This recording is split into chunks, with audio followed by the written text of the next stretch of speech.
As a landlord, managing your property's upkeep is key to preserving your rental's value and enhancing tenant satisfaction. With Apartments.com Rental Manager, you can effortlessly review maintenance requests and coordinate with your renters. Here's how you can start tracking requests today. Getting started. Before you follow these instructions, make sure you add a property and add a resident. Log into your account and select Maintenance in the left navigation. The maintenance page appears and requests are sorted by latest activity.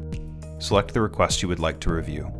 A maintenance request page is organized by the following: the name of the request and the date it was created, a note about entering the unit, the initial message from your renter, and a section where you can respond to your renter and attach photos.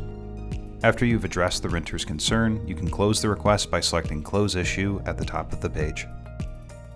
Creating a new issue.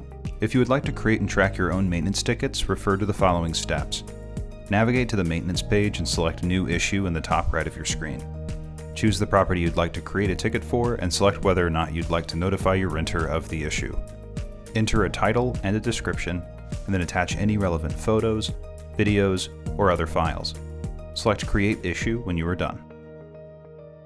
Need more help? Visit our resource center at apartments.com/rentalmanager/resources for more videos, tips, and guides.